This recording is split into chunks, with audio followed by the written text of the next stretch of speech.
Hi friends, ಹೇಗಿದ್ದೀರಾ? ನಮ್ಮ ಭಾರತದ ರಕ್ಷಣಾ ವ್ಯವಸ್ಥೆ ದಿನದಿಂದ ದಿನಕ್ಕೆ ಬಲಿಷ್ಠ ಆಗ್ತಾನೆ ಬರ್ತಾ ಇದೆ. ಇಂದು ನಾವು ನಮ್ಮ ಮನೆಗಳಲ್ಲಿ ಆರಾಮಾಗಿ ಭಯವಿಲ್ಲದೆ ಟೆನ್ಷನ್ ಇಲ್ಲದೆ ನಿದ್ದೆ ಮಾಡ್ತಾ ಇದೀವಿ ಅಂದ್ರೆ ಅದಕ್ಕೆ ಕಾರಣ ನಮ್ಮ ಭಾರತದ ಮಿಲಿಟರಿ ಸಿಸ್ಟಮ್. ಭಾರತದ ಸೈನ್ಯ ದೇಶಕ್ಕೆ ಎಷ್ಟು ಮುಖ್ಯವೋ ಆ ಸೈನ್ಯವನ್ನ ಇನ್ನೂ ಬಲಪಡಿಸುವ ಸಲುವಾಗಿ ಸೈನ್ಯಕ್ಕೆ ಬೇಕಾಗಿರುವ ಆಯುಧಗಳು, ಫೈಟರ್ ಜೆಟ್ಗಳು, ಮಿಸೈಲ್ಗಳು, ಯುದ್ಧ ಟ್ಯಾಂಕ್ಗಳು ಮತ್ತು ನಾವಿಕ ಹಡಗುಗಳು ಕೂಡ ಅಷ್ಟೇ ಮುಖ್ಯ. ಈ ಎಲ್ಲಾ ಡಿಫೆನ್ಸ್ ಸಿಸ್ಟಮ್ ಕಾರಣದಿಂದಲೇ ಕಳೆದ 1 ತಿಂಗಳಿನಿಂದ ಪಾಕಿಸ್ತಾನದಿಂದ ಎಷ್ಟೇ ದಾಳಿ ನಡೆದರೂ ಕೂಡ ಅದನ್ನ ಸಮರ್ಥವಾಗಿ ಎದುರಿಸ್ತಾ ಇದೆ ನಮ್ಮ ಸೈನ್ಯ. ಸೊ ಇವುಗಳಲ್ಲಿ ಕೆಲವು ಮುಖ್ಯವಾದ ಡಿಫೆನ್ಸ್ ಸಿಸ್ಟಮ್ಸ್ ಗಳನ್ನ ನಮ್ಮ ಭಾರತವೇ ತಯಾರಿಸಿದೆ. ಸೊ ಇವತ್ತಿನ ಈ ವಿಡಿಯೋದಲ್ಲಿ ಅಂತಹ ಭಾರತ ತಯಾರಿಸಿರುವ ಟಾಪ್ 10 ಸ್ವದೇಶಿ ಮಿಸೈಲ್ಸ್ ಅಂಡ್ ಡಿಫೆನ್ಸ್ ಸಿಸ್ಟಮ್ಸ್ ಬಗ್ಗೆ ತಿಳಿದುಕೊಳ್ಳೋಣ. ಅದರಿಂದ ವಿಡಿಯೋ ತುಂಬಾ ಇಂಟ್ರೆಸ್ಟಿಂಗ್ ಅಂಡ್ ಇನ್ಫಾರ್ಮೇಟಿವ್ ಆಗಿರುತ್ತೆ. ಮಿಸ್ ಮಾಡದ ಕೊನೆವರೆಗೂ ನೋಡಿ. ಹಾಗೆ ವಿಡಿಯೋ ಇಷ್ಟವಾದ್ರೆ ತಪ್ಪದೆ ವಿಡಿಯೋಗೆ ಒಂದು ಲೈಕ್ ಕೊಟ್ಟು ನಮ್ಮನ್ನ ಸಪೋರ್ಟ್ ಮಾಡೋದನ್ನ ಮಾತ್ರ ಮರಿಬೇಡಿ. ಸೊ ಲೇಟ್ ಮಾಡದೆ let's get it the video.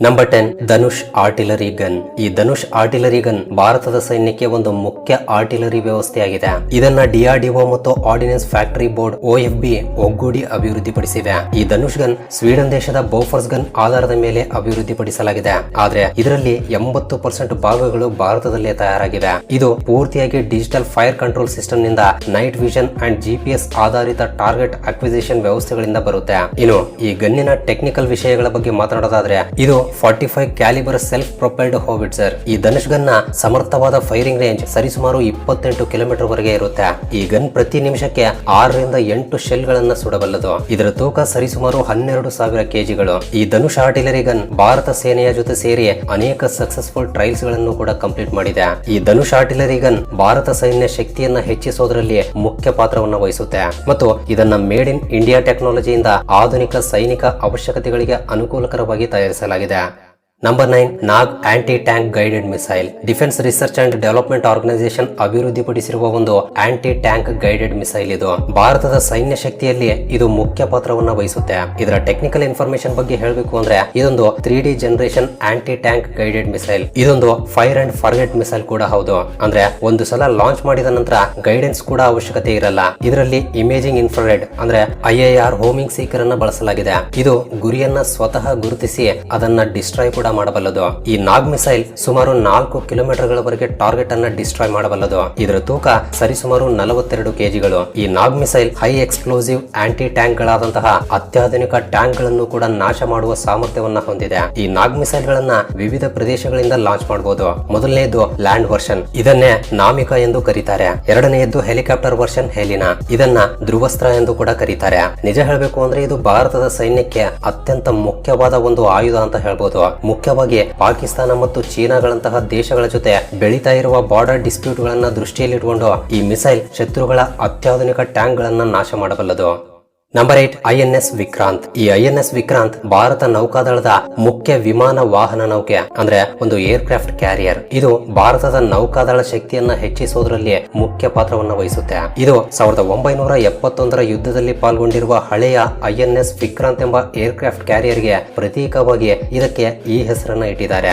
ಇದನ್ನ DRDO ಮತ್ತು ಕೊಚ್ಚಿ ಶಿಪ್ ಯಾರ್ಡ್ ಲಿಮಿಟೆಡ್ ಅಭಿವೃದ್ಧಿಪಡಿಸಿವೆ. ಇದು ಸ್ವದೇಶಿ ನಿರ್ಮಾಣದ ಪ್ರಾಜೆಕ್ಟ್ ಅಡಿಯಲ್ಲಿ ಭಾರತ ದೇಶ ತಯಾರಿಸಿರುವ ಮೊದಲ ಏರ್ ಕ್ರಾಫ್ಟ್ ಕ್ಯಾರಿಯರ್. ಇನ್ನು ಟೆಕ್ನಿಕಲ್ ವಿಷಯದ ಬಗ್ಗೆ ಮಾತನಾಡೋದಾದ್ರೆ ಇದು ಸ್ಟೀಲ್ ನಿರ್ಮಾಣದಿಂದ ಕೂಡಿರುವ ಒಂದು ವಿಮಾನ ನೌಕೆ. ಫ್ಲಾಟ್ ಡೆಕ್ ಡಿಸೈನ್ ನಿಂದ ಇದನ್ನ ತಯಾರಿಸಲಾಗಿದೆ. ಇದರ ತೂಕ ಸರಿಸುಮಾರು 40,000 ಟನ್ಗಳವರೆಗೆ ಇರುತ್ತೆ. ಇದರಲ್ಲಿ ಟೋಟಲ್ 14,000 ಕಿಲೋ ನ್ಯೂಟನ್ ಸಾಮರ್ಥ್ಯವಿರುವ 4 ಗ್ಯಾಸ್ ಟರ್ಬೈನ್ ಇಂಜಿನ್ ಗಳಿವೆ. ಈ ಹಡಗು ಎಷ್ಟು ದೊಡ್ಡದು ಅಂದ್ರೆ ಇದರಲ್ಲಿ 2 ಫುಟ್ಬಾಲ್ ಕೋರ್ಟ್ ಗಳನ್ನ ಹಿಡಿಸಬಹುದು.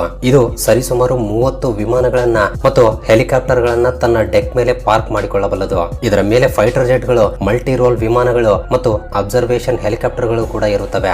ಇದರಲ್ಲಿ ಆಧುನಿಕ air missile defence system, navigation, communication equipments ಮತ್ತು ಅತ್ಯಾಧುನಿಕ ಟೆಕ್ನಾಲಜಿಗಳು ಕೂಡ ಇವೆ. Flight fair multi role aircraft ಮತ್ತು ಅಬ್ಸರ್ವೇಷನ್ ಹೆಲಿಕಾಪ್ಟರ್ ಗಳಿಂದ ಕೂಡಿದ ಈ ವ್ಯವಸ್ಥೆಯಲ್ಲಿ ಅಡ್ವಾನ್ಸ್ಡ್ ಟೆಕ್ನಾಲಜಿಯ ರೇಡಾರ್ ಅಂಡ್ ಸೆನ್ಸರ್ ಸಿಸ್ಟಮ್ಸ್ ಕೂಡ ಇವೆ. ಸೊ ಈ INS ವಿಕ್ರಾಂತ್ ಭಾರತ ನೌಕಾದಳದ ಒಂದು ಪ್ರಧಾನ ನೌಕೆ ಅಂತ ಕೂಡ ಹೇಳ್ಬೋದು.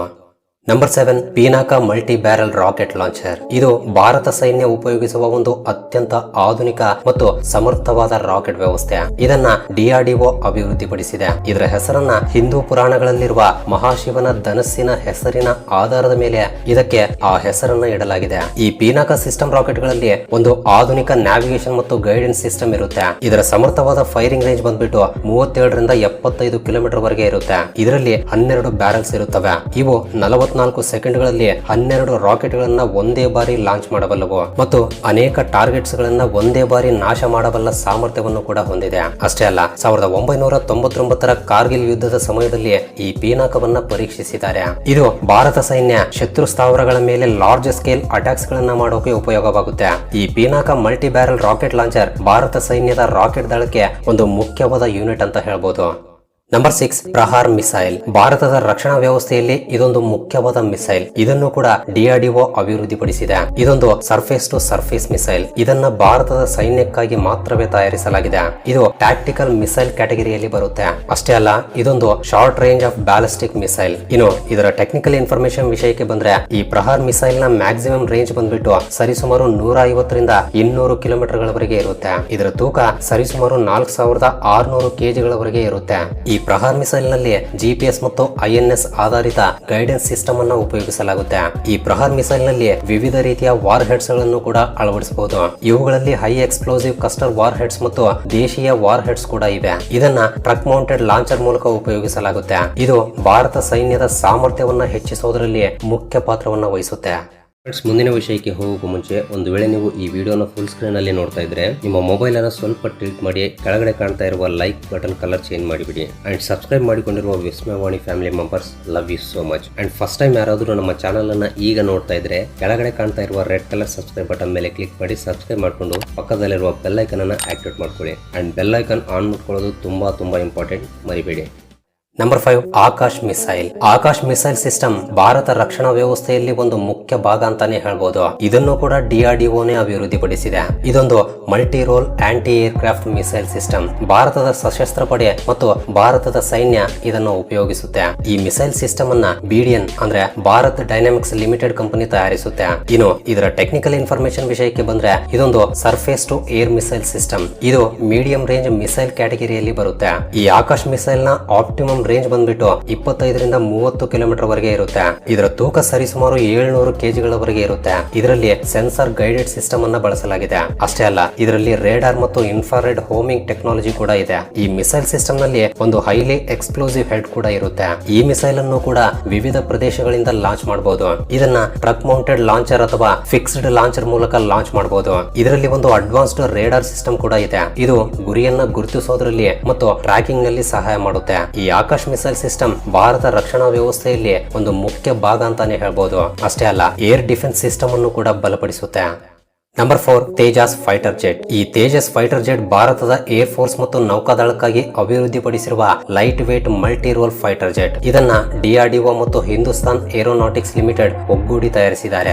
ಭಾರತದ ಏರ್ ಫೋರ್ಸ್ ಸಾಮರ್ಥ್ಯವನ್ನು ಬಲಪಡಿಸುವ ಸಲುವಾಗಿ ಇದನ್ನು ಸೃಷ್ಟಿಸಲಾಗಿದೆ. ಈ ತೇಜಸ್ ನಲ್ಲಿ JE-F404 ಇಂಜಿನ್ ಇರುತ್ತೆ. ಈ ಇಂಜಿನ್ 80 ಕಿಲೋ ನ್ಯೂಟನ್ ವರೆಗೆ ಥ್ರಸ್ಟ್ ಕೊಡುತ್ತೆ. ಇದರ ಮ್ಯಾಕ್ಸಿಮಮ್ ಸ್ಪೀಡ್ ಬಂದ್ಬಿಟ್ಟು ಗಂಟೆಗೆ 2220 ಕಿಲೋಮೀಟರ್ ವರೆಗೆ ಇರುತ್ತೆ. ಇದರ ಕಾಂಬ್ಯಾಟ್ ರೇಂಜ್ ಬಂದ್ಬಿಟ್ಟು ಸರಿಸುಮಾರು 500 ರಿಂದ 600 ಕಿಲೋಮೀಟರ್ ವರೆಗೆ ಇರುತ್ತೆ. ಇದು ಏರ್ ಟು ಏರ್ ಅಟ್ಯಾಕ್ ಅನ್ನು ಕೂಡ ಮಾಡಬಲ್ಲದು. ಅದೇ ರೀತಿ ಭೂಮಿಯ ಮೇಲೆ ಮತ್ತು ಸಮುದ್ರದ ಮೇಲೂ ಕೂಡ ದಾಳಿ ಮಾಡಬಲ್ಲದು. ಇದರಲ್ಲಿ ಜಾಸ್ತಿಯಾಗಿ ಕಾಂಪೋಸಿಟ್ ಭಾಗಗಳನ್ನು ಉಪಯೋಗಿಸೋದ್ರಿಂದ ಕಡಿಮೆ ತೂಕವನ್ನ ಹೊಂದಿ ಪರ್ಫಾರ್ಮೆನ್ಸ್ ಅನ್ನ ಇಂಪ್ರೂವ್ ಮಾಡುತ್ತೆ. ಈ ತೇಜಸ್ ನಲ್ಲಿ ಅಡ್ವಾನ್ಸ್ಡ್ ಏವಿಯಾನಿಕ್ ರೇಡಾರ್ ಮತ್ತು ಫೈರ್ ಕಂಟ್ರೋಲ್ ಸಿಸ್ಟಮ್ ಕೂಡ ಇವೆ. ಅಷ್ಟೇ ಅಲ್ಲದೆ ತೇಜಸ್ ಫೈಟರ್ ಜೆಟ್ ನಲ್ಲಿ ಬಹಳಷ್ಟು ಕಾಂಬ್ಯಾಟ್ ಆಯುಧಗಳನ್ನ ಕ್ಯಾರಿ ಮಾಡಬಲ್ಲ ಸಾಮರ್ಥ್ಯವಿದೆ. ಅವುಗಳಲ್ಲಿ air to air missiles and air to surface missiles and bombs ಕೂಡ ಇರುತ್ತವೆ. ಈ ಫೈಟರ್ ಜೆಟ್ ಇಂಡಿಯನ್ ಏರ್ ಫೋರ್ಸ್ಗೆ ಅತಿ ದೊಡ್ಡ ಬಲ ಅಂತ ಹೇಳಿದ್ರೂ ಕೂಡ ತಪ್ಪಾಗಲ್ಲ.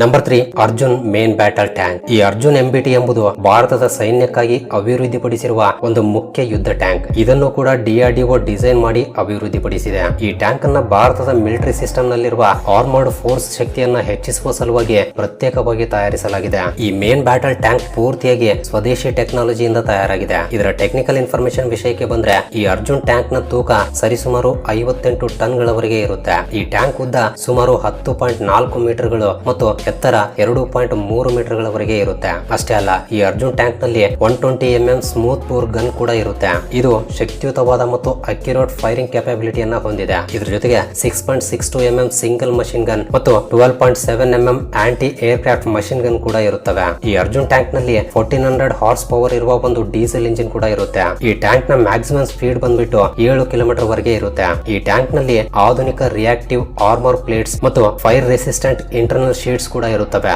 ಇವು ಆಯುಧಗಳಿಂದ ಮತ್ತು ಬ್ಲಾಸ್ಟ್ ಗಳಿಂದ ರಕ್ಷಣೆಯನ್ನ ನೀಡುತ್ತವೆ. ಇದೇ ಕಾರಣದಿಂದ ಈ ಅರ್ಜುನ್ ಎಂಬಿಟಿ ಭಾರತದ ಸೈನ್ಯಕ್ಕೆ ಒಂದು ಮುಖ್ಯವಾದ ಟ್ಯಾಂಕ್ ಆಗಿದೆ. Number 2, INS ಅರಿಹಾಂತ್. INS ಅರಿಹಾಂತ್ ಎಂಬುದು ಭಾರತದ ನೌಕಾಪಡೆಯ ಮೊಟ್ಟ ಮೊದಲ nuclear powered ballistic missile submarine. INS ಅರಿಹಾಂತ್ ಎಂಬುದು ಭಾರತ ದೇಶದ ರಕ್ಷಣಾ ವ್ಯವಸ್ಥೆಯಲ್ಲಿ ಒಂದು ಚಾರಿತ್ರಿಕ ಮೈಲ್ ಸ್ಟೋನ್ ಎಂದು ಹೇಳಬಹುದು. ಇದು ಭಾರತ ದೇಶಕ್ಕೆ ಸಮುದ್ರದಿಂದ ಅಣುದಾಳಿ ಮಾಡುವ ಸಾಮರ್ಥ್ಯವನ್ನು ಒದಗಿಸುತ್ತೆ. ಈ INS ಅರಿಹಾಂತ್ ತಯಾರಿಯ ಅಡ್ವಾನ್ಸ್ಡ್ ಟೆಕ್ನಾಲಜಿ ವಿಷನ್ ಪ್ರಾಜೆಕ್ಟ್ 1980ರಲ್ಲಿ ಶುರುವಾಗುತ್ತೆ. ಇದು ಭಾರತದ ಅತ್ಯಂತ ಸೀಕ್ರೆಟ್ ಪ್ರಾಜೆಕ್ಟ್ ಗಳಲ್ಲಿ ಒಂದು. ಇದು ಮುಖ್ಯವಾಗಿ ಅಣುಶಕ್ತಿಯಿಂದ ಚಲಿಸುವ ಸಬ್ಮರೈನ್ ತಯಾರಿಯ ಮೊದಲ ಪ್ರಯತ್ನ. ಇದನ್ನ ವಿಶಾಖಪಟ್ಟಣಂನ HSL ಮತ್ತು DRDO ಸಂಸ್ಥೆ ತಯಾರಿಸಿವೆ. ಈ INS ಅರಿಹಾಂತ್ ಅನ್ನ ಜುಲೈ 26, 2009ರಂದು ಲಾಂಚ್ ಮಾಡಲಾಗುತ್ತೆ ಮತ್ತು ಇದನ್ನ 2016ರಲ್ಲಿ ಅಫಿಷಿಯಲ್ ಆಗಿ ಇಂಡಿಯನ್ ನೇವಿಗೆ ಸೇರಿಸಿದ್ದಾರೆ. ಇನ್ನು ಇದರ ಟೆಕ್ನಿಕಲ್ ಇನ್ಫಾರ್ಮೇಶನ್ ವಿಷಯದ ಬಗ್ಗೆ ಮಾತನಾಡೋದಾದ್ರೆ, ಈ ಸಬ್ಮರೈನ್ ನ ಸರ್ಫೇಸ್ ವೇಟ್ ಸರಿಸುಮಾರು 6000 ಟನ್ಗಳವರೆಗೆ ಇರುತ್ತೆ. ಇದರ ಉದ್ದ ಸರಿಸುಮಾರು 110 ಮೀಟರ್ಗಳು ಮತ್ತು ಅಗಲ 11 ಮೀಟರ್ಗಳಿರುತ್ತೆ. ಈ INS ಅರಿಹಾಂತ್ ನೀರಿನ ಒಳಗಡೆ 24ರಿಂದ 28 ನಾಟಿಕಲ್ ಮೈಲ್ಸ್ ಪರ್ ಅವರ್ ವೇಗದಿಂದ ಚಲಿಸಬಲ್ಲದು. ಈ INS ಅರಿಹಾಂತ್ ನ ಅತಿ ದೊಡ್ಡ ಬಲ ಏನು ಅಂದ್ರೆ ಅದರ ಅಡ್ವಾನ್ಸ್ಡ್ ಮಿಸೈಲ್ಸ್ ಅಂತಾನೆ ಹೇಳ್ಬೋದು. ಈ ಮಿಸೈಲ್ಸ್ ಗಳಲ್ಲಿ ನ್ಯೂಕ್ಲಿಯರ್ ವಾರ್ ಹೆಡ್ ಗಳನ್ನು ಕೂಡ ಅಳವಡಿಸಲಾಗಿದೆ. ಅದೇ ರೀತಿ ಈ INS ಅರಿಹಾಂತ್ ನಲ್ಲಿ ಟಾರ್ಪಿಡೋಸ್ ಕೂಡ ಇವೆ. ಇವು ಶತ್ರು ಸಬ್ಮರೈನ್ ಗಳನ್ನ ಮತ್ತು ಸರ್ಫೇಸ್ ಶಿಪ್ ಗಳನ್ನ ನಾಶ ಮಾಡಬಲ್ಲವು. ಇದು ಅಡ್ವಾನ್ಸ್ಡ್ ಸೋನೋಬೋಯ್ ರಾಡಾರ್ ಮತ್ತು ಕಮ್ಯುನಿಕೇಶನ್ ಸಿಸ್ಟಮ್ ಅನ್ನ ಹೊಂದಿದೆ. ಅಷ್ಟೇ ಅಲ್ಲ, ಇದರಲ್ಲಿ air to air missile and air to land missiles and bombs ಕೂಡ ಇವೆ. Number 1, BrahMos super sonic missile. BrahMos super sonic missile ಎಂಬುದು ಭಾರತ ಮತ್ತು ರಷ್ಯಾ ಒಗ್ಗೂಡಿ ಅಭಿವೃದ್ಧಿಪಡಿಸಿರುವ ಒಂದು multi purpose super sonic cruise missile. ಇದು ಈ ಪ್ರಪಂಚದಲ್ಲೇ ಅತ್ಯಂತ ವೇಗವಾಗಿರುವ ಕ್ರೂಸ್ ಮಿಸೈಲ್ಸ್ ಗಳಲ್ಲಿ ಒಂದು ಎಂದು ಪರಿಗಣಿಸಲಾಗುತ್ತೆ ಮತ್ತು ಭಾರತದ ಆರ್ಮ್ಡ್ ಫೋರ್ಸಸ್ ಗೆ ಇದೊಂದು ಮುಖ್ಯವಾದ ವ್ಯೂಹಾತ್ಮಕ ಆಯುಧ. ಈ ಬ್ರಹ್ಮೋಸ್ ಅನ್ನ ಹಡಗುಗಳು, ಸಬ್ಮರೈನ್ಗಳು, ಯುದ್ಧ ವಿಮಾನಗಳು ಮತ್ತು ಲ್ಯಾಂಡ್ ಬೇಸ್ಡ್ ಮೊಬೈಲ್ ಪ್ಲಾಟ್ಫಾರ್ಮ್ಸ್ ಗಳಂತಹ ವಿವಿಧ ಪ್ರದೇಶಗಳಿಂದ ಪ್ರಯೋಗಿಸಬಹುದು. ಈ ಬ್ರಹ್ಮೋಸ್ ಮಿಸೈಲ್ ನ ಮ್ಯಾಕ್ಸಿಮಮ್ ರೇಂಜ್ ಬಂದ್ಬಿಟ್ಟು ಮಾರ್ಕ್ 2.82 ದಿಂದ ಮಾರ್ಕ್ 3 ವರೆಗೆ ಇರುತ್ತೆ. ಅಂದ್ರೆ ಗಂಟೆಗೆ 3700 ಕಿಲೋಮೀಟರ್ ವರೆಗೆ ಇರುತ್ತೆ. ಈ ಬ್ರಹ್ಮೋಸ್ ಮಿಸೈಲ್ ನ ಕಾಂಬ್ಯಾಟ್ ರೇಂಜ್ ಮೊದಲು 290 ಕಿಲೋಮೀಟರ್ ಇತ್ತು. ನಂತರ ಅದನ್ನ 450 ಕಿಲೋಮೀಟರ್ಗೆ, ಈಗ ಪ್ರಸ್ತುತ 600 ಕಿಲೋಮೀಟರ್ಗೆ ಹೆಚ್ಚು ಮಾಡಿದ್ದಾರೆ. ಭವಿಷ್ಯತ್ತಿನಲ್ಲಿ ಈ ರೇಂಜ್ ಇನ್ನೂ ಜಾಸ್ತಿ ಮಾಡುವ ಪ್ರಯತ್ನ ನಡೀತಾ ಇದೆ. ಈ ಕ್ಷಿಪಣಿಯ ತೂಕ ಸರಿಸುಮಾರು 3000 ಕೆಜಿಗಳು. ಈ ಬ್ರಹ್ಮೋಸ್ ನಲ್ಲಿ ಅಡ್ವಾನ್ಸ್ಡ್ ಟೆಕ್ನಾಲಜಿಯನ್ನು ಕೂಡ ಉಪಯೋಗಿಸಲಾಗಿದೆ. ಈ BrahMos super sonic cruise missile Bharat ರಕ್ಷಣಾ ವ್ಯವಸ್ಥೆಯಲ್ಲಿ ಒಂದು ಮುಖ್ಯವಾದ ಭಾಗ ಅಂತ ಹೇಳ್ಬೋದು. ಈ ಬ್ರಹ್ಮೋಸ್ ನ ಸ್ಪೀಡ್, ಪವರ್ ಅಂಡ್ ವರ್ಸ್ಯಾಟಿಲಿಟಿಯ ಕಾರಣದಿಂದ ಇದು ಭಾರತದ ಮೋಸ್ಟ್ ಅಡ್ವಾನ್ಸ್ಡ್ ಮಿಸೈಲ್ ಆಗಿ ಬದಲಾಗಿದೆ. ಸೊ ಇವೇ ನಮ್ಮ ಭಾರತ ದೇಶ ಉಪಯೋಗಿಸ್ತಾ ಇರುವ 10 ಅತ್ಯಂತ ಅಡ್ವಾನ್ಸ್ಡ್ ಆಯುಧಗಳು. ಹಾಗಾದ್ರೆ ಇವುಗಳಲ್ಲಿ ನಿಮಗೆ ಯಾವುದು ತುಂಬಾ ಇಂಟ್ರೆಸ್ಟಿಂಗ್ ಅನ್ಸಿತ್ತು ತಪ್ಪದೆ ಕೆಳಗಡೆ ಕಮೆಂಟ್ ಮಾಡಿ ತಿಳಿಸಿ. ಹಾಗೆ ವಿಡಿಯೋ ಇಷ್ಟವಾಗಿದ್ರೆ ತಪ್ಪದೆ ವಿಡಿಯೋಗೆ ಒಂದು ಲೈಕ್ ಕೊಟ್ಟು ನಿಮ್ಮ ಫ್ರೆಂಡ್ಸ್ ಅಂಡ್ ಫ್ಯಾಮಿಲಿ ಜೊತೆ ಶೇರ್ ಮಾಡಿ. ಅಂಡ್ ಫಸ್ಟ್ ಟೈಮ್ ಯಾರಾದ್ರೂ ನಮ್ಮ ಚಾನಲ್ ಅನ್ನ ಈಗ ನೋಡ್ತಾ ಇದ್ರೆ ತಪ್ಪದೆ ಸಬ್ಸ್ಕ್ರೈಬ್ ಮಾಡ್ಕೊಂಡು ಪಕ್ಕದಲ್ಲಿರುವ ಬೆಲ್ ಐಕನ್ ಅನ್ನ ಆಕ್ಟಿವೇಟ್ ಮಾಡ್ಕೊಳ್ಳಿ. ಅಂಡ್ ವಿಡಿಯೋವನ್ನ ಕೊನೆವರೆಗೂ ನೋಡಿದ್ದಕ್ಕೆ love you so much guys.